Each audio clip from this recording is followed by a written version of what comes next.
আমি পল্লবী। তো আজকে বানাবো চালতার আচার। এই চালতাগুলো অনেক দিন আগেকার আনা ছিল, শুকিয়ে গেছে। তো এটাকে ভালো করে কেটে ধুয়ে লবণ দিয়ে সেদ্ধ করে নিয়েছি। ছেঁচার মতো আমার কাছে কিছু নেই, তো এটাকেই কোনো রকম হাত দিয়ে যেরকম হয় একটু ভেঙে ভেঙে দিচ্ছি।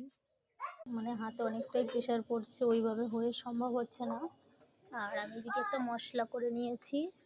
তো এর মধ্যে হচ্ছে গোটা ধনে, গোটা জিরে, গোটা তেজপাতা, মৌরি আর শুকনো লঙ্কা দিয়ে ভেজে ভালো করে এটা গুঁড়ো করে নেওয়া হয়েছে। এরপর কড়াইতে তেল দিয়েছি, এটাকে ফোড়ন দেব 5 ফোড়ন দিয়ে। এখানে 5 ফোড়ন দিয়েছি। চালতাগুলো ঢেলে দেবো মধ্যে।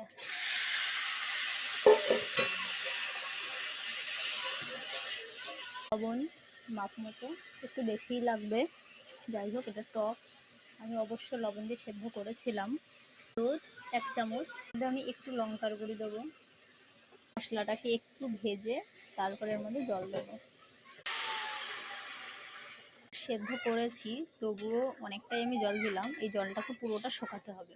ফুটতে থাকুক, ততক্ষণ আমি আসছি, 2 মিনিট পরে এসে দেখাবো। এটাকে প্রায় 5 মিনিট ফুটতে দিয়েছি, আর এটা পুরো শুকিয়ে নষ্ট হয়ে গেছিলো, বাদ দিয়ে নেওয়া হয়েছে, মানে অতটা ভালোও হবে না। তো এবারে এর মধ্যে আমি দেবো গুড়। 500 গ্রাম মতো গুড় আছে। তো এতটা দেবো না, যতটা লাগবে আমি মাপ মতো ততটাই দেবো। আমি এতটুকু রেখে বাকিটা সবই দিয়ে দেবো। গুড় দিয়ে আরও ভালো করে 10 মিনিট মতো এরকম মাখো করা হবে, ঠিক আছে, ফুটিয়ে। আর এই যে গুঁড়ো পেস্টটা যেটা আমি করে রেখেছিলাম, এটাও দিয়ে দিই এর মধ্যে, দিয়ে একবারে এটাকে ফোটাতে দেবো। কি বলবো, সেন্টটা এত সুন্দর বেরিয়েছে, বলার মতো না। তো যাই হোক, এটাকে আমি এরকমভাবে ফুটতে দিয়ে দেবো। এটা নিজের মতো করে ফুটে একেবারে যতক্ষণ শুকনো না হবে ততক্ষণ নামাবো না এটাকে। তারপরে দেখা হবে ফাইনাল লুকে।